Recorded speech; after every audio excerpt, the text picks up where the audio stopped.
Hello friends, घरच्या tasty खानामध्ये तुमचं खूप खूप मनापासून स्वागत आहे। आज आपण चॉकलेट केक रेसिपी बघणार आहोत, ते पण नो मेजरमेंटवाली। आज आपण प्रीमिक्सपासून चॉकलेट केक कसा बनवायचा ते बघूया। त्यासाठी एक बाउल घेतलेला आहे, त्यामध्ये 1 कप भरून इथे मी प्रीमिक्स ॲड केलेलं आहे चॉकलेट फ्लेवरचं। आणि आता त्यामध्ये थोडं पाणी ॲड करायचं आहे आणि त्याचा बॅटर तयार करून घ्यायचा आहे।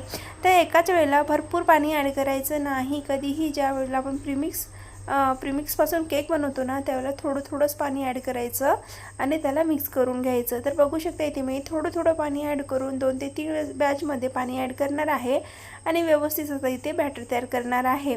कधी काय होते ना, बॅटरमध्ये किंवा या प्रीमिक्सच्या बॅटरमध्ये थोडंसं पाणी जास्त झालं की बॅटर व्यवस्थित फुलतो, पण त्यानंतर ज्या वेळेला थंड होतो ना, त्यावेळेला बुडाला जाऊन तो परत बसतो। तर व्यवस्थित तिथे स्पंज तयार होत नाही। त्यासाठी बॅटरमध्ये ज्यावेळेला आपण पाणी ॲड करतो त्यावेळेला पाण्याचा अंदाज व्यवस्थित ठेवायचा। आपल्याला खूप जास्त बॅटर इथे पातळ करायचं नाही, आपल्याला रिबन कन्सिस्टन्सीमध्ये बॅटर इथे तयार करून घ्यायचं आहे। बॅटर तरी व्यवस्थित तयार झालेलं आहे। आता त्यामध्ये 1 चमचाभर आपल्याला तेल ॲड करायचं आहे, म्हणजे 1 टेबलस्पून इतकं इथे मी तेल ॲड केलेलं आहे। परत एकदा व्यवस्थित मिक्स करून घेतले आणि आज मी कोणताही केक टीन न वापरता घरी जो आपण पातेलं वापरतो ना भाजीसाठी, किंवा एखादी छोटंसं कोणतं एखादी कंटेनर असेल ना, त्यामध्ये आज आपण केक बनवून घेणार आहोत। तर माझ्याकडे एक छोटा साईजचा पातेला आहे, त्याच्या बुडाला मी बटर पेपर लावून घेतलेला आहे। वरून तेल ग्रीस करून घेते व्यवस्थित।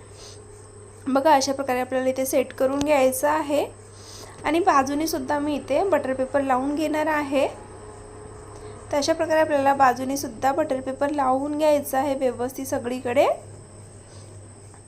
बघा इथे बटर पेपर लावून झालेला आहे। अशा प्रकारे आपल्याला बटर पेपर लावून घ्यायचा आहे। जर केकची हाईट वाढवायची असेल ना, आणि तुमच्याकडे जर एका छोट्या साईजचा कंटेनर असेल आणि तुम्हाला मोठ्या साईजचं हाईटमध्ये केक बनवायचं असेल ना, तर तशा प्रकारे एक ट्रिक आहे, ती तुम्ही यूज करू शकता। तर बघा व्यवस्थित बॅटर मिक्स करून घेतलेलं आहे आणि बॅटरची कन्सिस्टन्सी बघून घ्या तुम्ही। खूप जास्त पातळ किंवा रनिंग असा आपलं बॅटर नाही आहे, एकदम असा थिक आणि जसं आपला रिबन कन्सिस्टन्सीमध्ये बॅटर इथे मी बनवून घेतलेला आहे। तर तो बॅटर आता आपल्याला ॲड करून घ्यायचा आहे आपल्या कंटेनरमध्ये। व्यवस्थित त्याला 2-4 वेळेस टॅप करायचं आहे, म्हणजे याच्यातले बबल्स निघून जातील आणि एक लेवलमध्ये स्पंज तयार होईल। तर आपला बॅटर इथे तयार झालेला आहे। बेक करण्यासाठी एक पातेलं घ्यायचं आहे, बुडाला मीठ टाकायचं आहे, त्याच्यावर एक स्टँड ठेवायचा आहे आणि झाकण लावून 10 मिनिटासाठी प्रीहीट करून घ्यायचं आहे। तर ही स्टेपसुद्धा आपल्याला बॅटर भिजवण्याच्या आधीच करून घ्यायची आहे। तर बघा इथे 10 मिनिटं झालेले आहेत, पातेला व्यवस्थित गरम झाला आहे। आता यामध्ये आपल्याला हा जो पातेला आहे ना, आपला केक टीन आहे ना, तो ठेवून घ्यायचा आहे आणि परत आपल्याला 25 ते 30 मिनिटासाठी याला बेक करून घ्यायचं आहे। तर बघा इथे मला 20 मिनिटं लागले आहेत। 20 मिनिटामध्येच आपला केक शिजून इथे तयार झालेला आहे। आणि शक्यतो ज्यावेळेला आपण प्रीमिक्सपासून केक बनवतो ना, त्यावेळेला केक शिजायला जास्त वेळ लागत नाही, पटकन केक शिजून तयार होतो।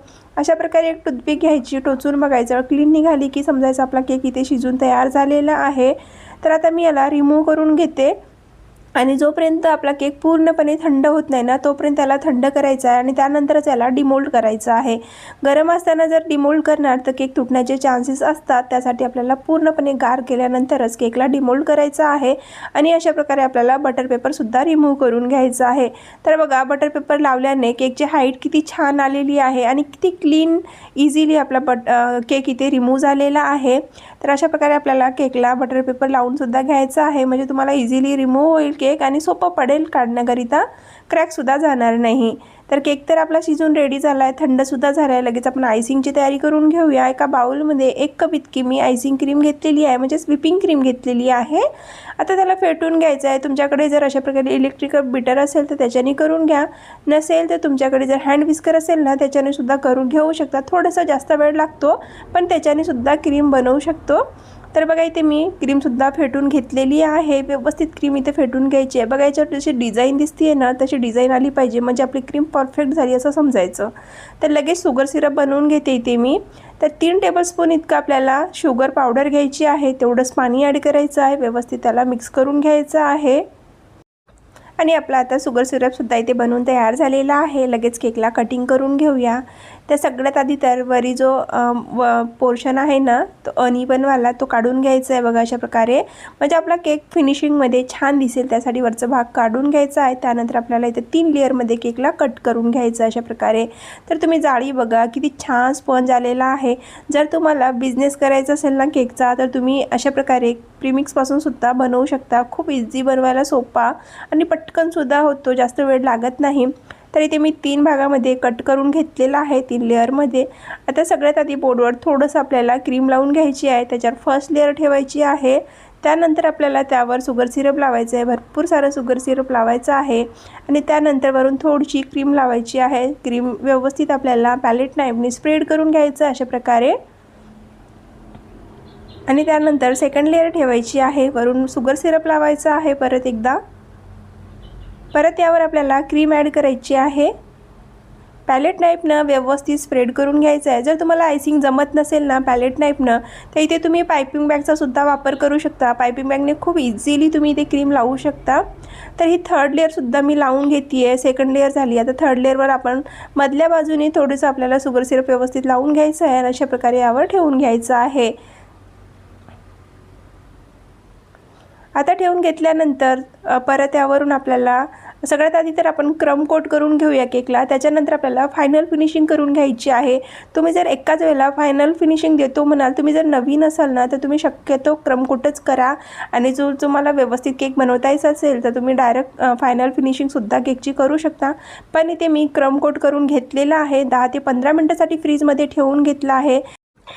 आणि आता जोपर्यंत आपला केक इथे सेट होतोय ना तोपर्यंत आपण इथे क्रीम तयार करून घेणार आहोत। तर त्यासाठी एका बाउलमध्ये थोडीशी व्हाईट क्रीम बाजूला काढून घेतली आहे आणि त्यामध्ये 2 ड्रॉप इतकं फूड कलर ॲड करते। येलो कलरचा कलर घेतलेला आहे, तुमच्याकडे जो फूड कलर अवेलेबल आहे तुम्ही इथे ॲड करून घेऊ शकता। जर तुमच्याकडे ड्रायवाला जरी येलो फूड कलर असेल किंवा कोणताही फूड कलर असेल ना तुम्ही इथे ॲड करून घेऊ शकता। मी इथे जेल कलर घेतलेला आहे आणि व्यवस्थित मिक्स करून अशा प्रकारे एका पायपिंग बॅगमध्ये भरून घेतला आहे। तर बघा इथे 10-15 मिनटं मी फ्रीजमध्ये ठेवून घेतल्यानंतर केक व्यवस्थित सेट झालेला आहे। आता यावर मी फायनल फिनिशिंग करणार आहे। तर मी इथे डायरेक्ट फायनल फिनिशिंग करते आहे, एकदम इझिली मला हा जमतो म्हणून मी अशा प्रकारेच करून घेतलेला आहे। जर तुम्हाला इथे जमत नसेल ना तर तुम्ही इथे सुद्धा पायपिंग बॅगचा वापर करा। अगदी 5 ते 10 मिनटामध्ये तुम्ही फायनल फिनिशिंग देऊ शकता आणि खूप सुंदर इथे केक बनवून तयार होतो। तर इथे बघा मी अशा प्रकारे व्यवस्थित क्रीम लावून घेतलेला आहे। स्क्रॅपरने जी एक्स्ट्रा क्रीम आहे ती पूर्ण क्रीम इथे काढून घेतलेली आहे आणि मी तुम्हाला आधी सांगितलेलं या केकवर मी जास्त मेहनत केलेली नाही आहे, पटकन सिंपल असा केक इथे बनवून तयार केलेला आहे। आणि जे येलो कलरची क्रीम मी इथे बनवून घेतलेली होती ना त्याने अशा प्रकारे एक लेस काढून घेतलेली आहे, सिंपलमध्ये छोटे छोटे डॉट डॉट करून घेतलेलं आहे अशा प्रकारे आणि आपला केक इथे बनवून तयार झालेला आहे। वरून थोडेसे गोल्डन बॉल्स ॲड करून घेते। तर तुम्हाला ही प्रीमिक्सवाली केक रेसिपी कशी वाटली कमेंट करून नक्की सांगा आणि तुम्हाला जर असेच माझे केकचे व्हिडिओ जर आवडत असेल, आणखी तुम्हाला नवीन केकचे व्हिडिओ बघायचे असेल ना कमेंट करून नक्की सांगा। रेसिपी जर आवडत असेल तर चॅनलला सबस्क्राईब करून घ्या। थँक्यू।